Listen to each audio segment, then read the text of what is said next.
আপনি কি জব করেন?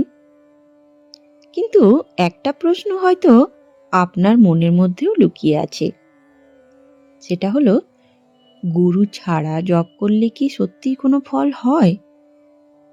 যদি কেউ দীক্ষা না নিয়ে প্রতিদিন ভগবানের নাম করে, তাহলে কি ভগবান তার নাম শোনেন? নাকি গুরু ছাড়া করা সব জবই অসম্পূর্ণ? একটা সত্য কথা বলি, অনেক মানুষ আছেন যারা ভগবানকে খুব ভালোবাসেন, প্রতিদিন নাম করেন, চোখে জল নিয়ে প্রার্থনা করেন, কিন্তু তাদের কখনো দীক্ষা হয়নি। তাহলে কি তাদের ভক্তি বৃথা? তাদের ডাক কি ভগবানের কাছে পৌঁছায় না? ঠাকুর শ্রী রামকৃষ্ণদেব এই প্রশ্নের একটা উত্তর দিয়েছিলেন, যা শুনলে আপনার ভেতরের ভয় দূর হয়ে যাবে। শ্রী শ্রী মা সারদা দেবীও এই বিষয়ে এমন একটা কথা বলেছিলেন, যা আজও লক্ষ মানুষকে সাহস দেয়। আর গীতায় শ্রীকৃষ্ণ যে উত্তর দিয়েছিলেন, সেটা জানলে আপনি বুঝবেন ভগবান আসলে কি দেখেন, দীক্ষা নাকি ভক্তি। আর ভিডিও শেষে আমি বলবো, দীক্ষা না থাকলেও কে কে নিশ্চিন্তে জপ করতে পারে, ঠাকুর নিজে কাদের অনুমতি দিয়েছিলেন। তাই ভিডিওটি শেষ পর্যন্ত দেখার অনুরোধ রইল, কারণ আজকের এই আলোচনা হয়তো আপনার জপ করার বিশ্বাসটাই বদলে দেবে। আসুন তাহলে শুরু করি, দীক্ষা নাকি ভক্তি। কিন্তু তার আগে আমরা জেনে নেব জপের আসল অর্থ কি। প্রথমে আমাদের একটা জিনিস বুঝতে হবে, জপ আসলে কি। জপ মানে কি শুধু মালা ঘোরানো, শুধু নির্দিষ্ট সংখ্যা পূর্ণ করা, শুধুই কি ঠোঁট নাড়ানো? না, জপের আসল অর্থ হলো এর থেকেও অনেক গভীর। জপ মানে ভগবানের সাথে নিজের মনে সম্পর্ক তৈরি করা। জপ মানে বারবার নাম নিতে নিতে নিজের মনকে ভগবানের দিকে ফিরিয়ে আনা। জপ মানে নিজের ভেতরের অশান্তিকে ধীরে ধীরে শান্ত করা। ঠাকুর শ্রী রামকৃষ্ণদেব খুব সহজ ভাষায় বলেছিলেন, নাম আর নামই এক। এই কথার অর্থ খুব গভীর। এর মানে ভগবানের নাম আর ভগবান আলাদা নন। যখন কেউ সত্যি ভক্তি নিয়ে নাম করে, তখন সে শুধু শব্দ উচ্চারণ করে না, সে ভগবানের স্পর্শ পেতে শুরু করে। একটা উদাহরণ দিলে বিষয়টা পরিষ্কার হবে। যেমন কারোর নাম শুনলে আমাদের মনে তার মুখ ভেসে ওঠে, ঠিক তেমনি ভগবানের নাম করলে ভগবানের উপস্থিতি মনে জাগে। এটাই জপের আসল কাজ। মালা শুধু সাহায্য করে, মনকে ধরে রাখতে সাহায্য করে, কিন্তু মালা নিজে জপ নয়, জপ হয় মনের ভেতর। ঠাকুর একটি সুন্দর উদাহরণ দিয়েছিলেন। তিনি বলেছিলেন, যদি কেউ শুধু মুখে বলে চিনি চিনি, তাহলে কি মুখ মিষ্টি হবে? না, চিনি খেতে হবে। ঠিক তেমনি শুধু মুখে নাম নয়, মনে নাম বসাতে হবে। এখন এখানে একটা গুরুত্বপূর্ণ প্রশ্ন আসে, যদি নামের মধ্যে এত শক্তি থাকে, যদি নামই ভগবান হন, তাহলে গুরু ছাড়া নাম করলে কি হবে? এই প্রশ্ন নতুন নয়। ঠাকুরের সময়ও মানুষ এই প্রশ্ন করতেন, আর ঠাকুর এর খুব সুন্দর উত্তর দিয়েছিলেন। কিন্তু তার আগে একটা সত্যি কথা বলি, অনেকেই জপ করেন কিন্তু ফল পান না। কেন জানেন? কারণ তারা ভাবে মালা ঘোরালেই জপ শেষ, সংখ্যা পূর্ণ হলেই কাজ শেষ। কিন্তু ঠাকুর বলেছিলেন, জপের শক্তি মালায় নয়, জপের শক্তি ভক্তিতে। যদি মন অন্য জায়গায় থাকে আর মালা হাতে ঘোরানো হয়, তাহলে জপের গভীর ফল আসে না। আবার যদি মালা না থাকে কিন্তু মন ভগবানের দিকে থাকে, তাহলে সেই জপ অনেক শক্তিশালী হয়। এখানে একটি বাস্তব প্রশ্ন করি, আপনি কি কখনো এমন জপ করেছেন যেখানে মুখে নাম চলছে আর মনে চিন্তা চলছে? যদি হয়ে থাকে, চিন্তা করবেন না, এটা সবার সাথেই হয়। তাই শ্রী মা সারদা দেবী বলেছিলেন, মন না বসলেও জপ করতে হবে, কারণ জপ করতে করতে মন একদিন নিজেই বসে যাবে। এখন একটি গুরুত্বপূর্ণ কথা, জপ শুরু করার জন্য পারফেক্ট হওয়ার দরকার নেই। জপ করতে করতেই মানুষ পারফেক্ট হয়। তাহলে প্রশ্ন হলো, যদি কেউ সত্যি ভক্তি নিয়ে নাম করে কিন্তু তার গুরু না থাকে, তাহলে কি সেই জপ ভগবান গ্রহণ করেন? এই প্রশ্নের উত্তর ঠাকুর এমনভাবে দিয়েছেন যা শুনলে আপনার জপ করার সাহস অনেক বেড়ে যাবে এবং হয়তো আপনার একটা ভুল ধারণা আজ ভেঙে যাবে। চলুন এবার শুনি এই বিষয়ে ঠাকুর শ্রী রামকৃষ্ণদেব ঠিক কি বলেছিলেন। ঠাকুর শ্রী রামকৃষ্ণদেব বলেছিলেন, ভগবানের নাম করলে পাপ দূর হয়। তিনি একটি উদাহরণ দিয়েছিলেন, বলেছিলেন, যেমন হাততালি দিলে গাছের পাখি উড়ে যায়, তেমনি ভগবানের নাম করলে মনের পাপ পালিয়ে যায়। এখানে একটা বিষয় লক্ষ্য করুন, ঠাকুর বলেননি শুধু দীক্ষিত মানুষ নাম করলে পাপ দূর হয়। তিনি বলেছেন নাম করলেই শক্তি কাজ করে, কারণ শক্তি নামের মধ্যেই আছে। এখন একটা খুব সুন্দর ঘটনা বলি, চলুন। একদিন একজন ভক্ত ঠাকুরকে জিজ্ঞেস করেছিলেন, আমার তো গুরু নেই, আমি কি নাম করব? ঠাকুর বলেছিলেন, ঈশ্বরকে ডাকো, তিনি তোমার ডাক শুনবেন। এখানে একটা অসাধারণ শিক্ষা আছে। ভগবান আগে দেখেন না তুমি দীক্ষা নিয়েছ কিনা, তিনি আগে দেখেন তুমি সত্যি ডাকছো কিনা, তোমার মনে সত্যি তৃষ্ণা আছে কিনা। ঠাকুর বলেছিলেন, যে সত্যি করে কাঁদে ঈশ্বর তার কাছে আসেন। এখানে একটি গভীর সত্য আছে। অনেকেই ভাবে আমি দীক্ষা নিইনি, তাই আমার জপ হয়তো ভগবান শুনবেন না, এই ভয় অনেকের মনে থাকে। কিন্তু ঠাকুরের শিক্ষা কি বলেছে? ভগবান নিয়মের বন্দী নন, ভগবান ভক্তির টানে আসেন। ঠাকুর কখনো বলেননি গুরুর দরকার নেই, বরং তিনি বলেছেন গুরু থাকলে পথ সহজ হয়। তিনি বলেছিলেন গুরু পথ দেখিয়ে দেন, তিনি ভুল রাস্তা থেকে বাঁচান। মানে গুরুর দরকার, কিন্তু নাম শুরু করার জন্য অপেক্ষা করতে হবে না।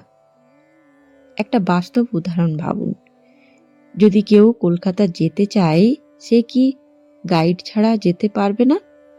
পারবে তো, কিন্তু গাইড থাকলে সহজ হবে, কম ভুল হবে।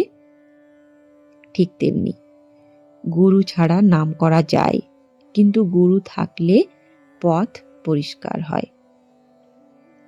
একটা সত্যি কথা বলি, অনেক মানুষ দীক্ষা নিতে চান কিন্তু সুযোগ পান না। অনেকের পরিবারে বাধা থাকে, অনেকের অর্থ সমস্যা থাকে, অনেকেই সঠিক গুরু পান না। তাহলে কি তারা ভগবানের নাম করা বন্ধ করে দেবেন? না, ঠাকুরের শিক্ষা বলে নাম শুরু করো, ভগবান নিজেই পথ খুলে দেবেন। ঠাকুর বলেছিলেন, যে এক পা এগোয় ঈশ্বর তার দিকে 10 পা এগিয়ে আসেন। এখানে একটা বড় আশা আছে। আপনি যদি সত্যি মন থেকে নাম শুরু করেন, তাহলে হয়তো ভগবানই আপনার জীবনের সঠিক গুরুকে নিয়ে আসবেন, কারণ সত্যিকারের জপ মানুষকে পথ দেখায়।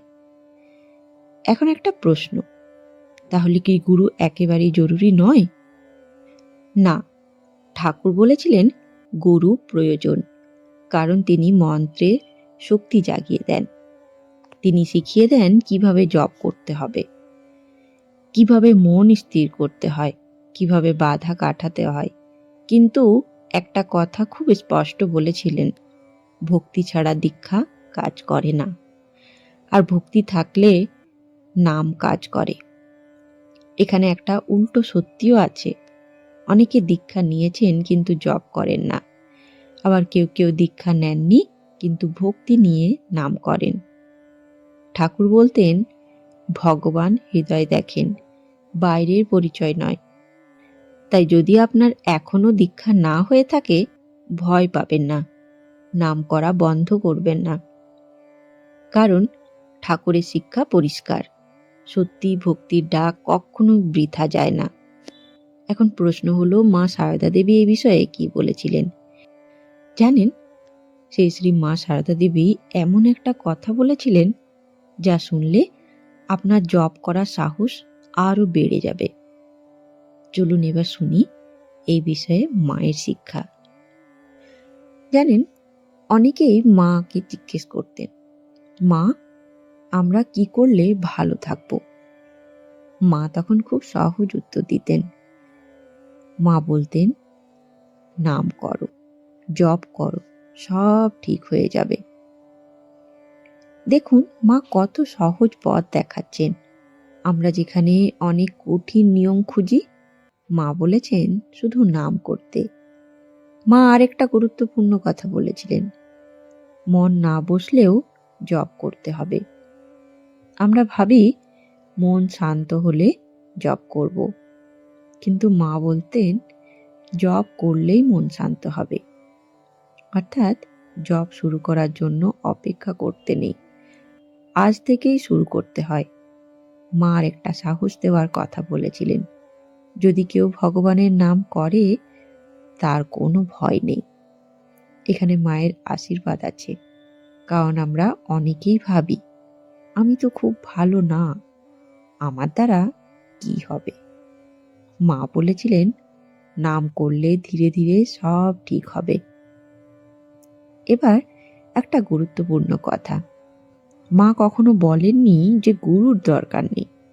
মা বলেছিলেন, গুরু থাকলে পথ সহজ হয়, কিন্তু নাম করার জন্য দীক্ষার অপেক্ষা করতে নেই।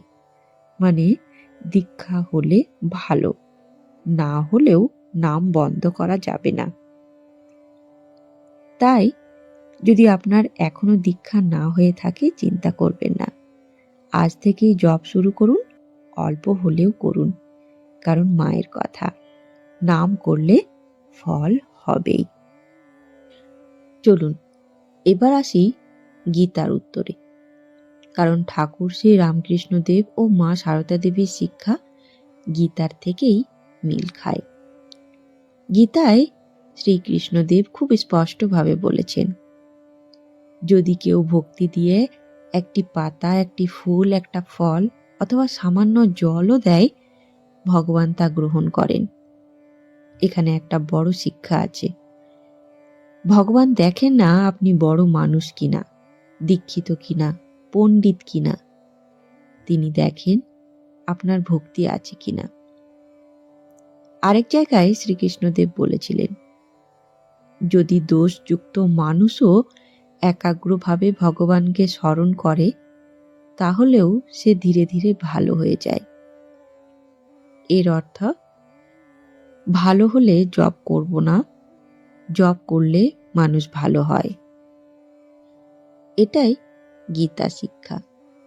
অনেকে ভাবে আমি তো খুব ভালো মানুষ না, আমার দ্বারা কি জপ হবে? গীতায় বলা হয়েছে, আজ থেকেই শুরু করো, ভগবান তোমাকে ধীরে ধীরে ঠিক করে দেবে। আর গীতায় গুরু সম্পর্কেও বলা হয়েছে, সত্য জ্ঞান পেতে হলে গুরুর কাছে যেতে হয়। এখানে একটি গুরুত্বপূর্ণ শিক্ষা আছে, ভক্তি দিয়ে শুরু করতে হয়, গুরুর সাহায্যে গভীরে যেতে হয়। অর্থাৎ জপ শুরু করার জন্য গুরু বাধা নয়, কিন্তু এগিয়ে যাওয়ার জন্য গুরুর প্রয়োজন।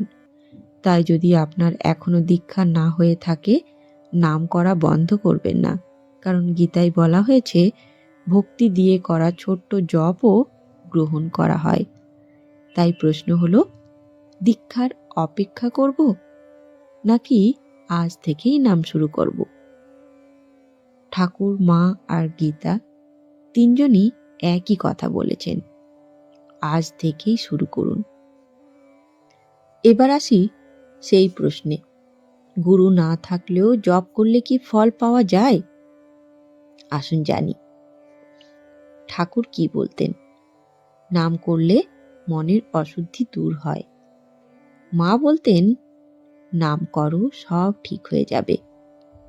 গীতায় বলা হয়েছে, ভক্তি থাকলে ভগবান গ্রহণ করেন।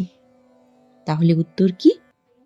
উত্তর খুব পরিষ্কার, গুরু না থাকলেও জপ করলে ফল হয়, যদি মন থেকে, ভক্তি থেকে, বিশ্বাস থেকে, আন্তরিকতা থেকে করা হয়। কিন্তু এখানে একটা গুরুত্বপূর্ণ কথা মনে রাখতে হবে, ঠাকুর, মা ও গীতায় কখনো বলা হয়নি গুরুর প্রয়োজন নেই। ঠাকুর বলেছিলেন, গুরু থাকলে পথ সহজ হয়, কিন্তু গুরু না থাকলে এগোনো যায় না। এখন একটি বাস্তব সত্য, অনেকে দীক্ষা নেন কিন্তু জপ করেন না, আবার অনেকে দীক্ষা নেননি কিন্তু ভক্তি নিয়ে নাম করেন। এখন প্রশ্ন, ভগবান কাকে আগে দেখবেন, বাইরের পরিচয় নাকি ভেতরের ভক্তি? ঠাকুর বলতেন, ভগবান মানুষের হৃদয় দেখেন।